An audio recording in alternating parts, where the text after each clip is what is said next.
Good, Red. How's it going, my Yes, guy? sir. What's good? How you doing today? I'm good. How you guys doing? Pretty Good. good. Chilling at your place. It's For a sure. vibe here, vibe. bro. Welcome, Yeah. welcome. You know, I try to make it a vibe. I want everybody to feel comfy and Was it set up you or your I give it all the credit for up here. We're up in my main living room right now. It's all credit to my girl. Yeah, girl. She the interior decorator, you know what I'm saying? Yeah, damn, It that's fits vibe. though. It's a vibe right now. Yeah, For definitely, real. definitely. I got my little plants I'm trying to keep alive, you know, improve the air quality. The air quality. So you're a plant person? Hell no, Yeah. man. This is the best I've ever done. I got 4 going right here. This is the best I've ever done at keeping them alive this long. That's crazy. So for the people that don't know, we actually have had Code Red before, but our video got scratched. It was bad, but we're glad to have you now. We're gonna talk about everything that the audience wants to know about you. We're back, baby. We're back.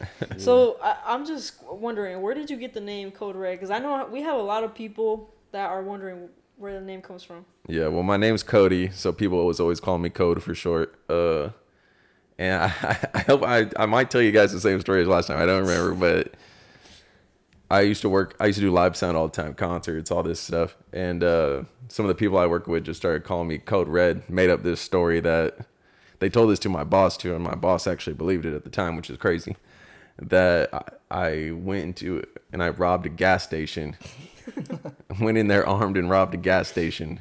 But the only thing, I didn't take no money. I only stole some Mountain Dew Code Red. Then they started calling me Code Red. That's probably been 10 years ago, so it just stuck. Do you actually drink the drink? Or I don't drink You pop don't at all, drink so it? Really? I Oh, don't. wait, So it's just random, but crazy. it stuck. I like it. Code Red. Code Red. So you don't drink any pop? No, not really. If I do, I might do like a Sprite occasionally because I don't do Yeah. caffeine. I don't drink coffee. I don't drink pop. I don't drink energy drinks. So is it just like water and liquor?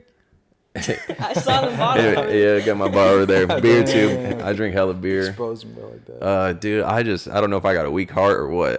If I drink an energy drink, my heart feels like it's gonna explode. It is not Bro, okay. I be wondering how he does it. He drinks Me? like, yeah, you drink Oh. a bunch of energy. He's drinking like the G Fuels, like this big bottles. Yeah, He 400 be mil. trying to convince me to drink them. I'm like, I'm good. I'm good. No, yeah, my girl will chug a coffee, then chug a Celsius, then chug a Red Bull all in like an hour, and I'm like, damn.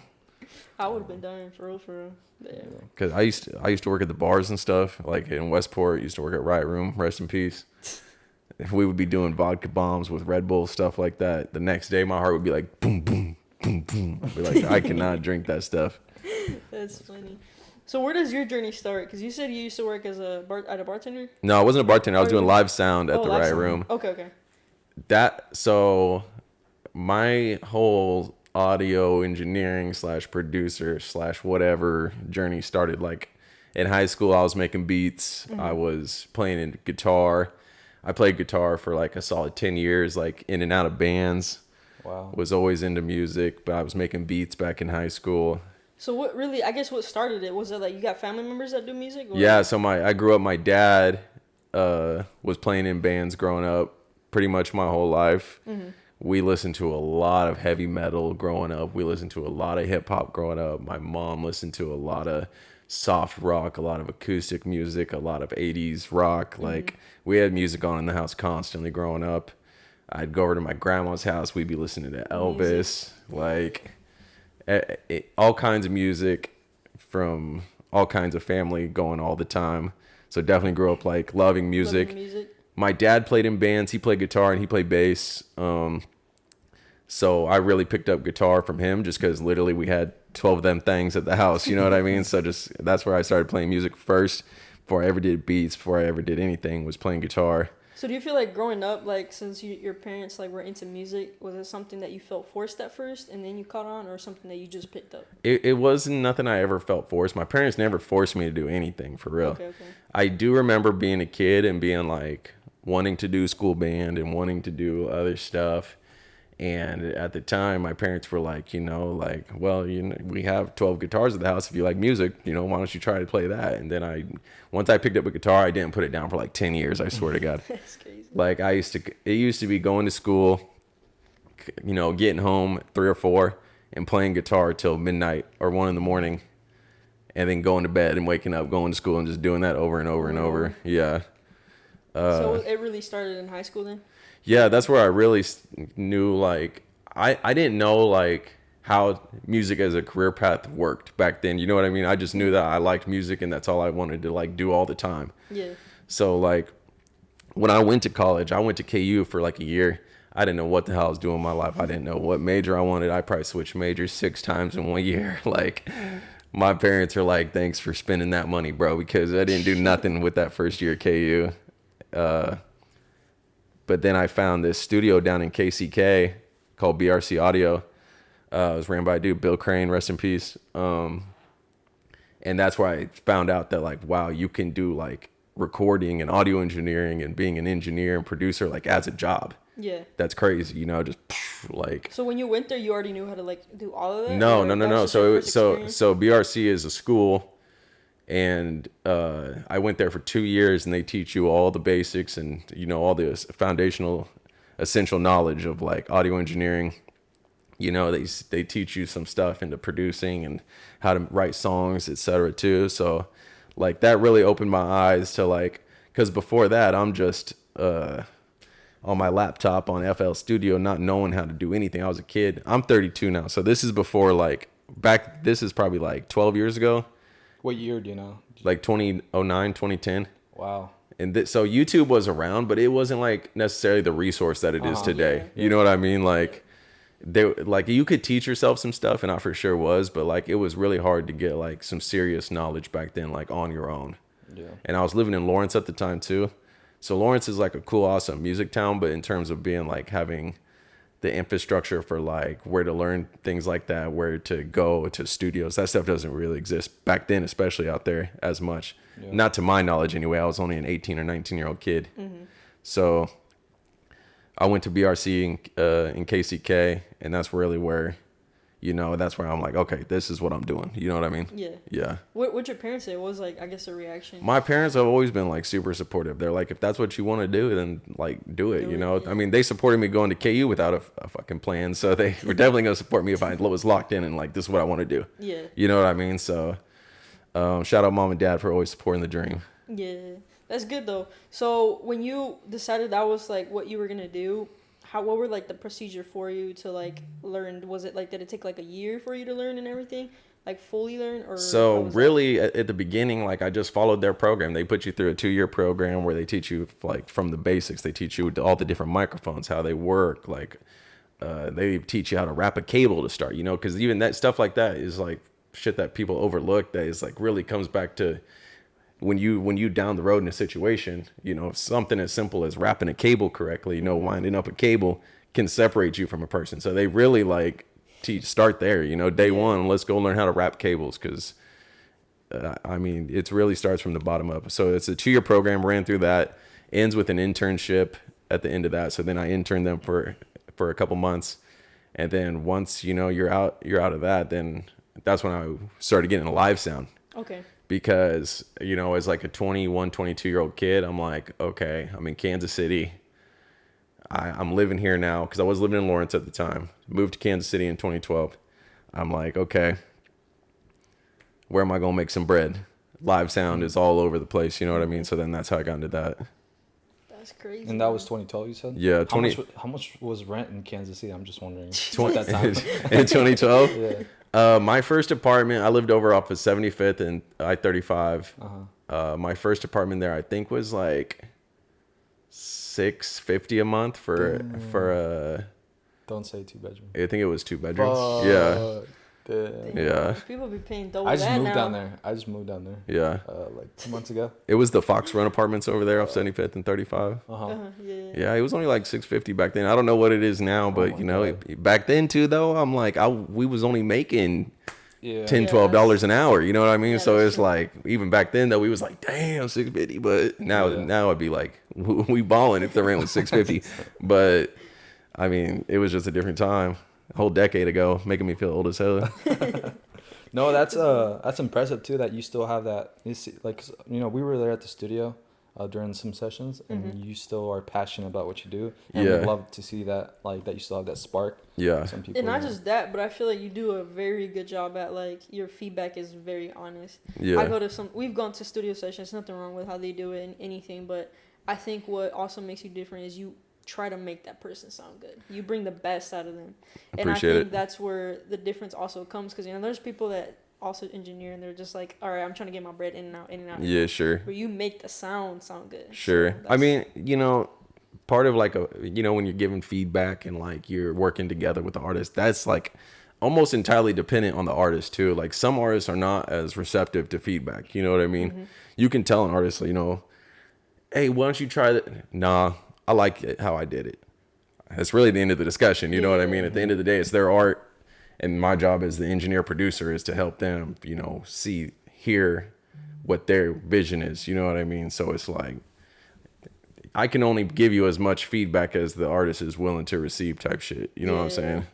Yeah. Were you ever nervous, like, to give them feedback, like, when you first started, or? I mean, sometimes when I'm working with a new artist, I'm still nervous to give them feedback because I don't know, like, I don't want to, like, have it be necessarily like a one and done situation where they didn't enjoy working with me because I was too much, you know, in their grill. I don't want it to ever be like a Code Red session. You know what I mean? I need it to be their time and their way they work. Everybody works differently. Mm-hmm. So, you know, sometimes when I'm working with a new artist, I am maybe a little nervous to give them feedback at first until I can develop a relationship to them where it's okay to be open and honest. Yeah. You know what I mean? Yeah. Have you ever had anyone walk out or like get pissed off? Oh, hell no. But I've done plenty of sessions where I've never worked with them again. You know what I mean? Yeah.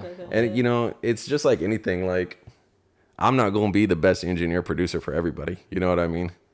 Like I got to do me too. You know what I'm saying? So like I got to work how Code Red works too. Mm-hmm. I mean, I'm going to bend and flex and be as easygoing as I can to make the artist feel comfortable and creatively like be able to express themselves, but also at the same time, like I'm gonna work how I work too. Mm-hmm. So like that doesn't work for everybody. Yeah. I've never had anybody walk out, but I've definitely not had some people want to work again. You know what I'm saying? Mm-hmm. And that's okay. I'm not meant to work with everybody. You know what I mean? Yeah. Was that something that you were able to understand like right off the bat? Because I know some people take like stuff personal, or were you kind of like, damn, like they ain't coming back, or how was that? I mean, I'm a human. I still get like, damn, if something doesn't go my way. You know what I mean? Like, if I don't like how we did something and it drops, I'm still like, damn. But I'm still gonna like support it. You know what I mean? Like, it's art, and art isn't gonna be a one way. There's no one right way to do shit. You know what I mean? So it's like, you just gotta go with the flow sometimes. And I mean, at the end of the day, as the producer engineer, like I keep saying, it's like this is the artist's art. I am here to help them see it how they want to see it. It's not Code Red's art all the time. Unless we drop in a Code Red single, then that bitch gonna be how I'm saying it's gonna be. You know what I'm saying? Is that how the one that you dropped, the last one you dropped, is that how it went? With Watch Me?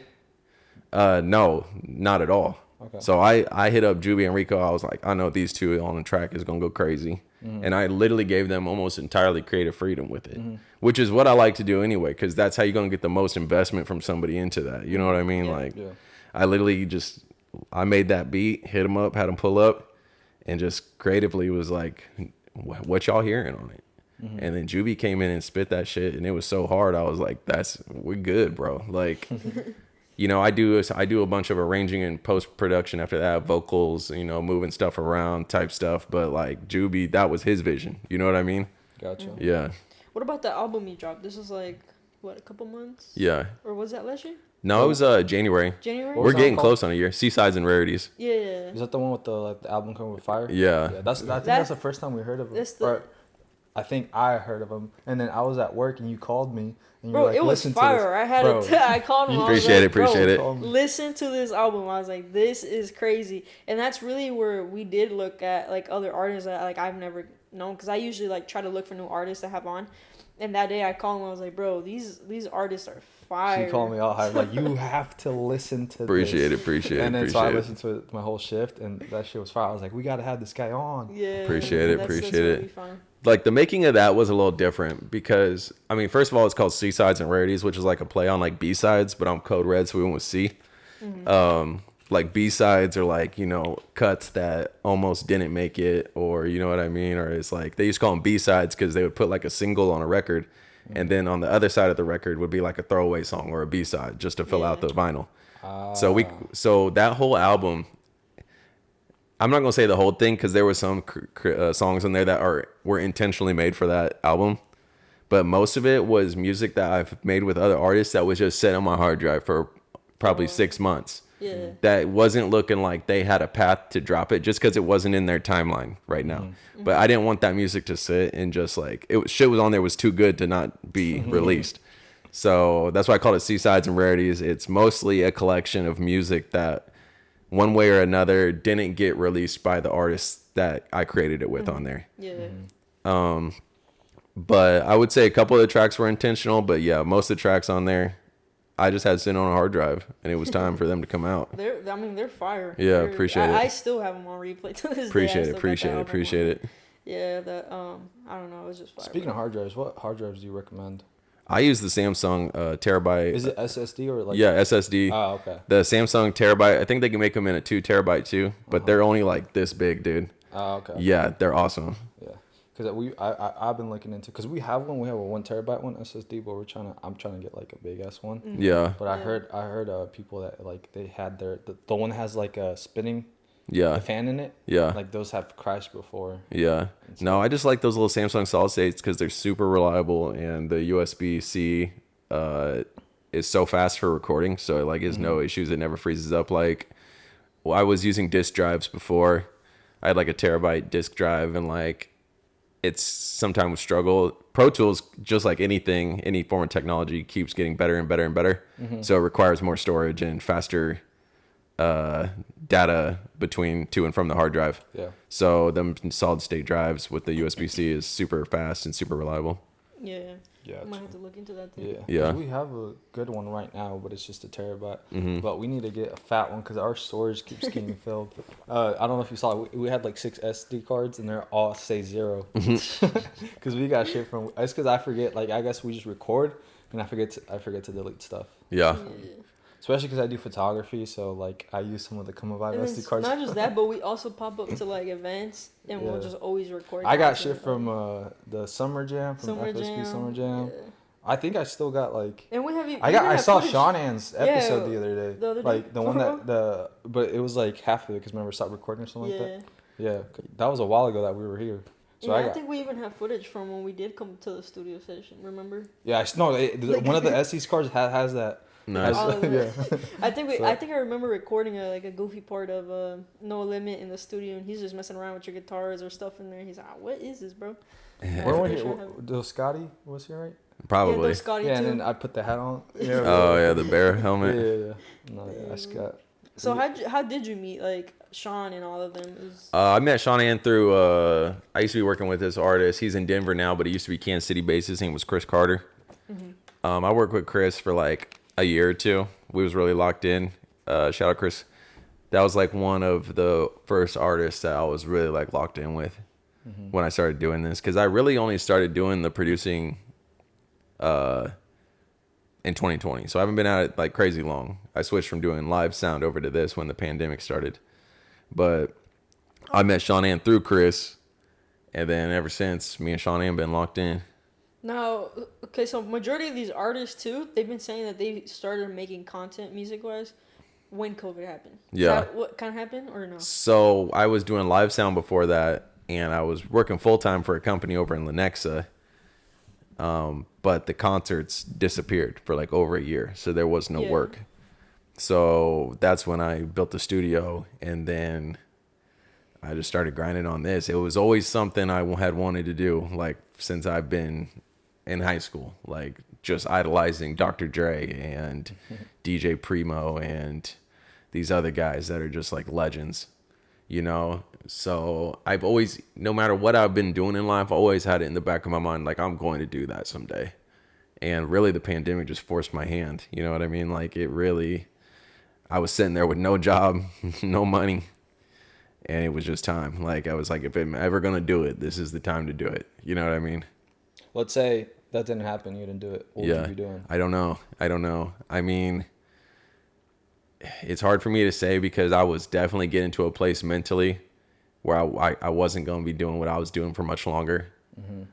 But it's hard to say, man, because I was making money. I was working. I was, you know, it was my whole life for, I think I did live sound for like 8 years. You know what I mean? So I don't know. I don't know what I'd be doing. That's crazy. So you don't do live sound stuff like gigs on the weekends or something? Nah, you know, like when shows did start to pick back up, you know, in 2021 or so or whatever, I was grabbing a couple here and there, but I just don't love it no more. You know what I mean? Mm-hmm. So when you pursued to do that, like build your studio here, how was that transaction? Cause I'm thinking of like you're working, right, and then you're trying to build the studio. So when you were having artists come, were you still doing that part time, or you just full on went to it? No, like like I did not have a job when I started doing this. So like Wow. this was all I was doing. I just delved right into it, started building clientele, started building my own knowledge up. Because even though I had went to school years ago, I'd done all this years in live sound. I had a really strong foundation of like gear and signal flow and all this kind of stuff. But like I'm still like every day like watching class videos and all kinds of shit of like the best out there trying to be, how can I be a better mixer? How can I record better? All that kind of shit. You know what I mean? So how did you promote yourself out there? Really just hollered on Instagram and DMs at artists and shit. Got a couple, started working with me. Then it's just spread from word of mouth since then. Almost entirely word of mouth. Yeah. Yeah. Because I know at least how I picked up on you before you dropped the album. I saw you all the time on our feed because you would post like little videos of you just promoting an album or something. Yeah. That's how I heard of you. Yeah. But I think it's really cool because I feel like most artists, like, sometimes they sit there and they're like, well, my plan isn't working. And there's artists that'll be like, oh, I'm not famous yet. Yeah. But I feel like it's not literally being famous, but being consistent until you have that plan and you stick to just that plan. Because when you're in school and they'll be like, oh, what's your plan A, plan B, plan C? Sure. Like, at least to me, when I graduated, I realized like there is no plan C, there is no plan B. Like, it's just A. Yeah. Because then when you start adding like, okay, well, if it doesn't happen, that's where you start wrong. Because you're saying if it doesn't happen. Right now, I do not have a plan B. This is all I'm doing. This is all I do. That's all I plan on doing. You know what I mean? Like, I'm going to find a way to make it work one way or another. And, I'm not going to say, like, sometimes it isn't hard, like, mentally or financially to just be doing just music. Because it is. But you have great ideas, though, because even that album itself, like, I don't think I've ever heard or seen anybody that produces or engineers, like, drop an album. Yeah. Like, that's what caught my eye. I was like, damn, like, you're actually getting creative, even though you just produce and engineer for people. Like, you're doing content-wise stuff, Yeah, well, actually, I was really inspired by, like, Greg from Tacklebox, Stone's neighbor. Shout out, Greg. Like, he is a producer engineer that was dropping projects, and he still does that all the time. Yeah, so tap in with Greg if you guys haven't yet, because he's awesome at what he does, and like he drops awesome music. And I was really inspired by like, and he's consistent with it. Like, he's dropping a couple projects every year, and I'm just like, yo, like, I want to do that too. I want to do my own thing. I want to just do my own music. Sometimes, like, my main goal is to help artists do their music, but sometimes I want to drop my own little piece of music too. You know what I mean? Yeah. So shout out Greg, because he really was like, just watching him. And I'm not even like good friends with him by any means or nothing. I'm just a fan of his, you know what I mean? Off what he does. It's like what you said, you saw me doing that stuff. I seen him doing that stuff. So that's what, I'm like inspired by him doing that. So that's what I wanted to do too. Yeah. So what's next for you? What's next? Next is a big question. I'm working on, just trying to expand what I got going on a little bit. I'm not going to say too much about it, but it's time for me to start taking some next steps, both like business-wise, creatively, like, like, I don't know. I don't want to say it. I don't want to get stagnant. That's the thing. You know what I mean? I don't want to get comfortable. I don't want to get stagnant. I don't want to feel like I'm just like looping my weeks. You know what I mean? If that makes sense. Yeah. Well, yeah, we're gonna be excited for that. So, what advice, I guess, would you give to any person who's in school right now for engineering and producing, or wants to start? You got no clue where to start. It's hard for me to say. I mean, because I'm still looking for advice. You know what I mean? Honestly, I really am. Like, I'm still looking up, like, how can I be better? How can I get to where I want to go? And it's all about, like, it's like anything. A great athlete has to be at the gym every day. You know what I mean? You got to do that to do this too. I mean, the greats, the guys that are at the top of the game right now in engineering and producing are in the studio every day, hours every day. And I watch Jason Joshua, who's like one of my favorite engineers of all time, and he's like, I mix 4 songs a day, and that's crazy. Like that's hours and hours and hours of work every day. Yeah. For a guy that's mixing the top records in the world, you know what I mean? So you just gotta be ready to grind, and you're not gonna get there overnight. It's gonna take years and years and years to be the best at this, just like it is for any field. It takes a lot of time and a lot of effort, and you know, if you can survive without getting burnt out through that time, at the journey is really, it's all about the journey, you know what I mean? Like getting better, putting in the time. It's what it's all about. What are the or what are some bumps that you faced in the music industry when you first started? I mean, you know, like I said, like just I feel like if any field that is based on creativity, and especially others' creativity, it's like you're gonna be like, might have some burnout here or there, you know, mentally, you know, financially, it's gonna have ups and downs.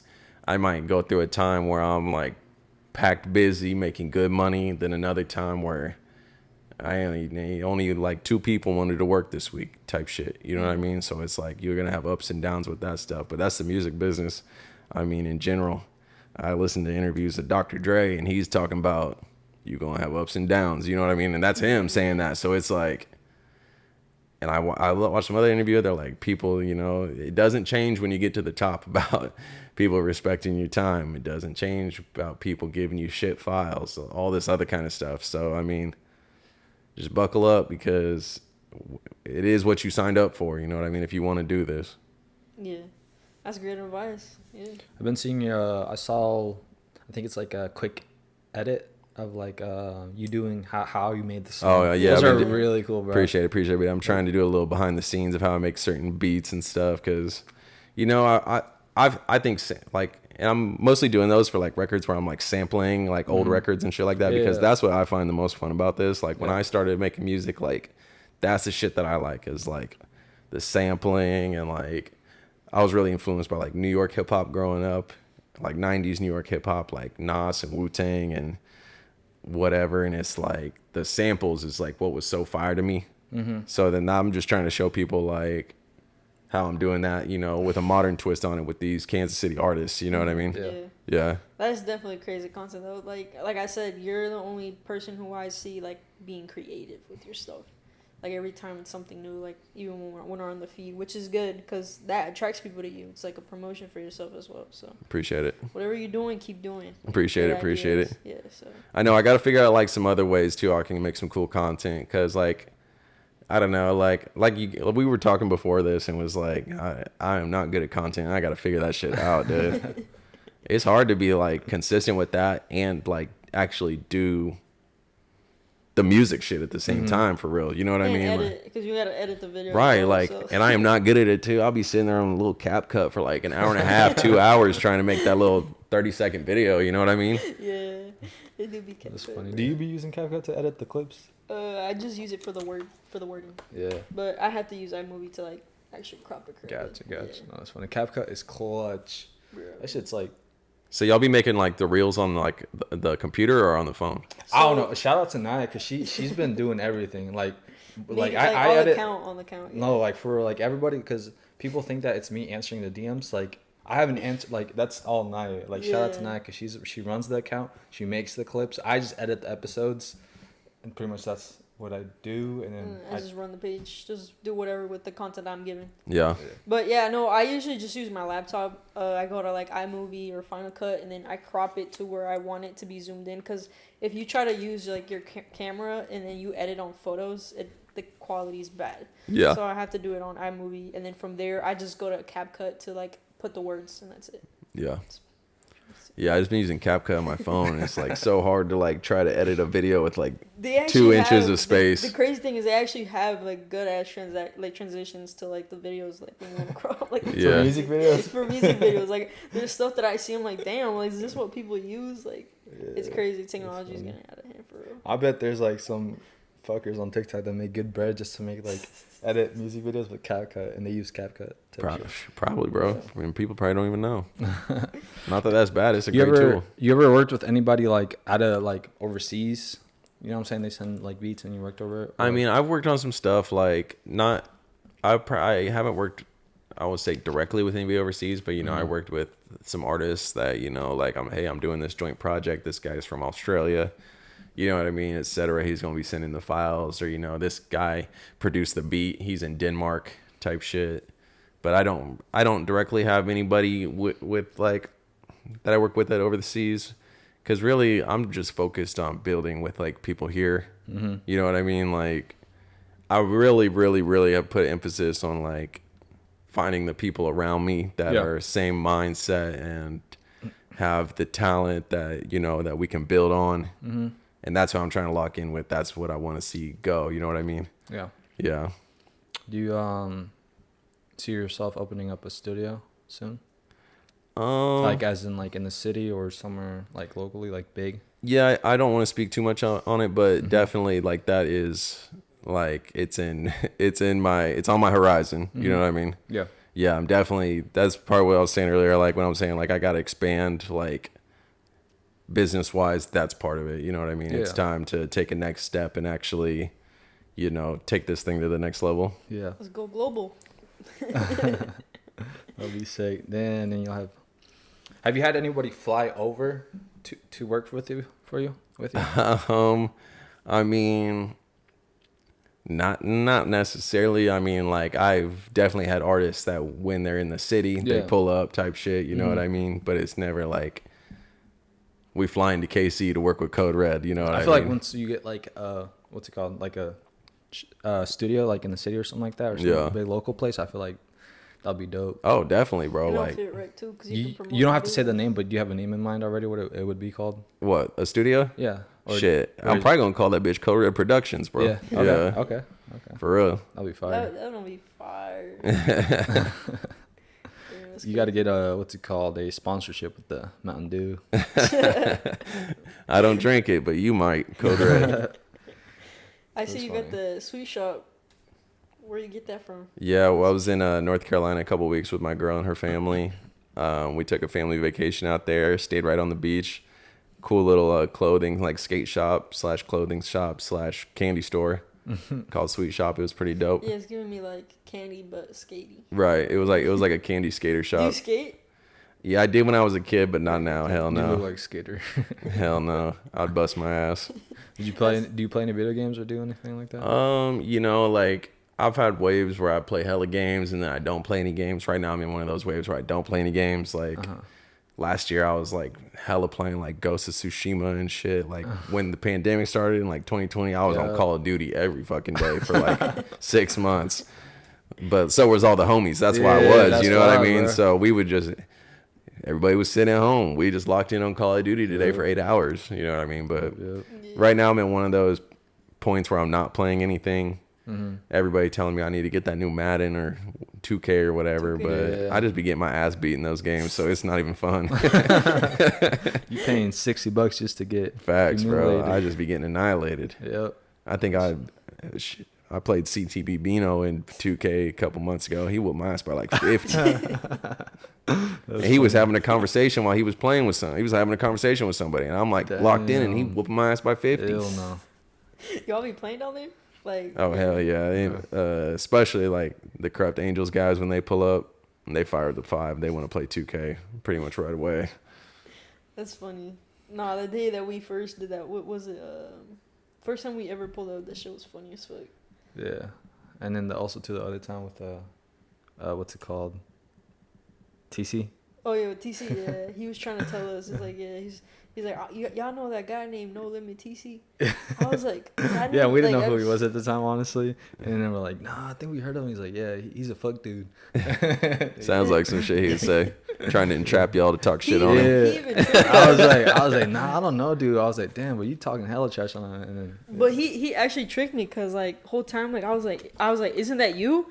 He's like, nah, that's probably somebody that looked like me, but it ain't me. He had me lost for a minute. That's funny as hell. Do you He's feel crazy. like when you record with them, like y'all do more work or y'all goof around more? I mean, it's 50-50. You really gotta like, he's so creative that, like, this is real too. He's so fucking creative that it's hard for him to like lock in on one idea, because by the time he's thought of that idea, he's already on to the next idea.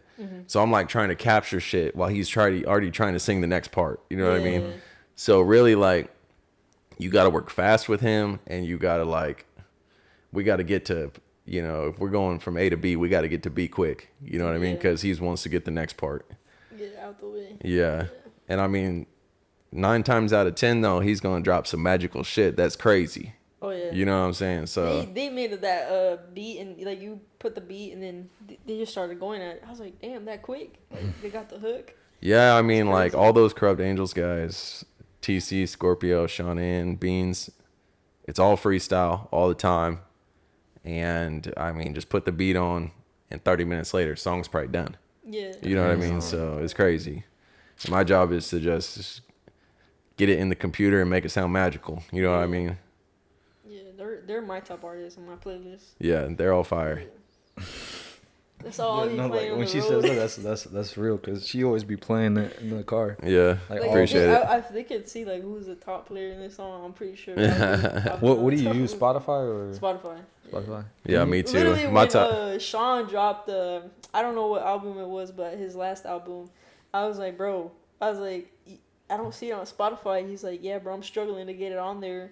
And I was like, well, fuck it. I even got Apple Music just to hear the album. Spotify, you know, crazy. we be working on tight schedules. I ain't gonna lie, but we be uploading that shit like a couple days before it comes out. Sometimes I'm not gonna lie, but Spotify be faking, man. It'd be taking 2 or 3 days post release to get it on there, which is bullshit. Every other service drops it right when they say they're gonna drop it. Spotify be. And you know, it's probably our fault, so I can't complain too much. But What do you mean? I hear from everyone though. I feel like everyone struggles. Like there's other artists that they'll only have it on Apple Music. I'll be like, yo, is it dropping Spotify? They'll be like, I'm struggling. Like that's what I hear from everyone. Damn, I didn't know that. when I drop though, personally, Code Red drop, that bitch is uploaded weeks in advance, so it drops on time. Yeah. So you gotta do it beforehand so it drops on Right, like a scheduled drop. so like I do like DistroKid or whatever, and they say, you know, they recommend you upload 2 to 3 weeks in advance so it can drop on time.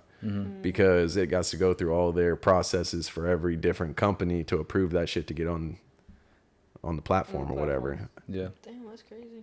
Is Apple Music the easiest to upload?